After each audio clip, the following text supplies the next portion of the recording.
اسرائیل کے صدر اسحاق ہرزوگ کے ہیلی کاپٹر کے ساتھ فضا میں ایک غیر متوقع اور ہنگامی واقعہ پیش آیا ہے، جہاں دوران پرواز ہیلی کاپٹر سے پرندہ ٹکرا جانے کے باعث پائلٹ کو ہنگامی لینڈنگ کرنا پڑی۔ اسرائیلی میڈیا کی رپورٹ کے مطابق صدر اسحاق ہرزوگ مقبوضہ بیت المقدس سے شمالی اسرائیل کی جانب جا رہے تھے کہ اچانک ایک پرندہ ان کے ہیلی کاپٹر سے زوردار طریقے سے ٹکرا گیا، جس کے بعد سیکیورٹی اور احتیاطی تدابیر کے تحت ہیلی کاپٹر کو فوری طور پر زمین پر اتارا گیا۔ خوش قسمتی سے اس واقعے میں کوئی جانی نقصان نہیں ہوا اور صدارتی عملے سمیت تمام افراد محفوظ رہے۔ ہنگامی لینڈنگ کے بعد اسرائیلی صدر کے سفر کو برقرار رکھنے کے لیے متبادل انتظام کیا گیا، جس کے بعد وہ دوسرے ہیلی کاپٹر میں سوار ہو کر اپنی منزل کی جانب روانہ ہو گئے۔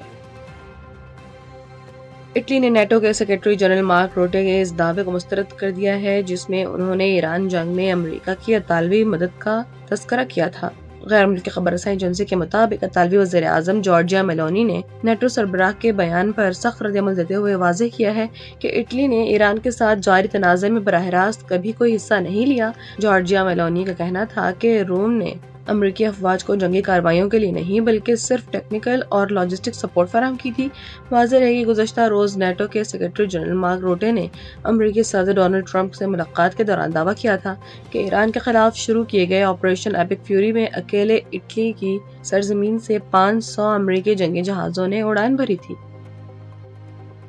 وفاقی وزارت اطلاعات و نشریات نے ایک غیر ملکی نشریاتی ادارے کی جانب سے آزاد کشمیر سے متعلق نشر کی جانے والی جعلی خبر پر سخت سرکاری احتجاج ریکارڈ کرواتے ہوئے باضابطہ شکایت درج کروا دی ہے۔ اسلام آباد سے جاری ایک اہم بیان میں وزارت اطلاعات کا کہنا ہے کہ مذکورہ بین الاقوامی ادارے کی رپورٹ سراسر غیر مصدقہ اور من گھڑت الزامات پر مبنی تھی، جس میں سرکاری حقائق اور ریکارڈ پر موجود حکومتی موقف کو یکسر نظر انداز کیا گیا ہے۔ اعلامیہ میں تشویش کا اظہار کرتے ہوئے کہا گیا ہے کہ اس ادارے کی جانب سے من گھڑت دعووں کی بار بار اشاعت اب ایک مستقل رجحان بنتی جا رہی ہے، جس کی اصلاح کے لیے اب مؤثر اقدامات ناگزیر ہو چکے ہیں۔ وزارت اطلاعات کے مطابق غیر ملکی ادارے نے آزاد کشمیر کے راستوں کی بندش کے حوالے سے حقائق کے برعکس خبر شائع کی تھی، جسے آزاد کشمیر حکومت پہلے ہی مسترد کر چکی ہے۔ انہوں نے واضح کیا کہ بین الاقوامی میڈیا کو ایسی گمراہ کن خبروں سے گریز کرنا چاہیے۔ نوازہ رسول حضرت امام حسین رضی اللہ تعالیٰ عنہ اور ان کی بہتر جانثار ساتھیوں کی لازوال قربانی کی یاد میں آج ملک بھر میں یوم عاشور عقیدت و احترام سے منایا جا رہا ہے، جس کے دوران مختلف شہروں سے شبیہ علم، تابوت اور ذوالجناح کے مرکزی جلوس برآمد کیے جا رہے ہیں۔ لاہور میں نثار حویلی اندرون موچی گیٹ سے برآمد ہونے والا روایتی جلوس کربلا گام شاہ کی جانب گامزن ہے، جہاں محلہ شیعہ میں اذان اکبر علی دی گئی اور ہزاروں عزادار ماتم و نوحہ خوانی میں مصروف ہیں۔ روشنیوں کے شہر کراچی میں مرکزی جلوس نشتر پارک میں مجلس عزا کے بعد برآمد ہو کر اپنے مقررہ راستوں پر پیش قدمی کرے گا۔ پشاور، کوئٹہ، ملتان، راولپنڈی، اسلام آباد، گلگت اور مظفر آباد سمیت تمام چھوٹے بڑے شہروں میں بھی عاشورہ کے جلوس نکالے جا رہے ہیں، جبکہ شہدائے کربلا کی 3 روزہ بھوک اور پیاس کی یاد میں جا بجا نیاز اور سبیلوں کے خصوصی انتظامات کیے گئے ہیں۔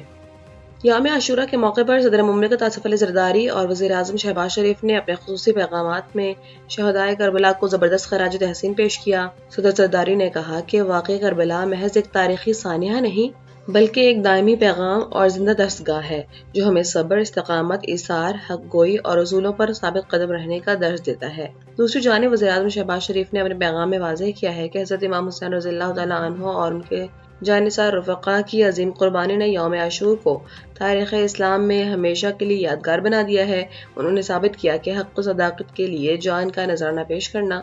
باطل کے سامنے سر تسلیم خم کرنے سے کہیں افضل ہے۔ وزیر اعظم نے مزید کہا کہ معرکہ کربلا دراصل احیاء سنت نبوی اور امر بالمعروف و نہی عن المنکر کے عظیم مقصد کے لیے لازوال کاوش کا نام ہے۔ ونزویلا میں یکے بعد دیگرے آنے والے 7.2 اور 7.5 شدت کے تباہ کن زلزلوں کے باعث ہلاک ہونے والے افراد کی تعداد بڑھ کر 235 ہو گئی ہے، جبکہ 1500 سے زائد افراد شدید زخمی ہیں۔ ملبے تلے اب بھی سینکڑوں افراد کے دبے ہونے کا خدشہ ہے اور برطانوی میڈیا کے مطابق لگ بھگ 30,000 افراد لاپتہ بتائے جا رہے ہیں۔ زلزلوں کے شدید جھٹکوں کے باعث دارالحکومت کاراکس میں کئی کثیر المنزلہ عمارتیں زمین بوس ہو گئی ہیں اور کاراکس ایئرپورٹ کو بھی شدید نقصان پہنچا، جس کے بعد فلائٹ آپریشن کو فوری طور پر معطل کر دیا گیا۔ ملک میں نافذ ایمرجنسی کے دوران متاثرہ علاقوں میں ریسکیو کارروائیاں تیزی سے جاری ہیں، تاہم ہزاروں متاثرین سڑکوں اور کھلے آسمان تلے اور ICC women's T20 world cup میں جنوبی افریقہ نے نیدرلینڈز کو 88 رنز کے بھاری مارجن سے شکست دے کر سیمی فائنل کی دوڑ میں مزید دلچسپ اور سنسنی خیز بنا دیا ہے۔ برسٹل میں کھیلے گئے اس اہم میچ میں جنوبی افریقہ نے پہلے بیٹنگ کرتے ہوئے مقررہ اوورز میں صرف ایک وکٹ کے نقصان پر 208 رنز کا پہاڑ جیسا سکور کھڑا کیا، جس میں اوپنر تزمین برٹس کی 114 رنز کی شاندار ناقابل شکست اننگز اور لورا ولفارڈ کے 45 رنز شامل تھے۔ ہدف کے تعاقب میں نیدرلینڈ کی ٹیم مستحکم آغاز کے باوجود درمیانی اوورز میں مسلسل وکٹیں گنوانے کے باعث 20 اوورز میں 8 وکٹوں پر محض 120 رنز ہی بنا سکی، جس میں فیبی مولکن بوئر نے 41 رنز نمایاں تھے۔ جنوبی افریقہ کی جانب سے آیا بونگا خاکا نے 3 اور کلوئے ٹرائیون نے 2 وکٹیں حاصل کی۔ اس شاندار فتح کے بعد جنوبی افریقہ نے گروپ اے میں 6 پوائنٹس کے ساتھ بھارت اور آسٹریلیا کے ہمراہ سیمی فائنل کے لیے اپنی پوزیشن مستحکم کر لی ہے۔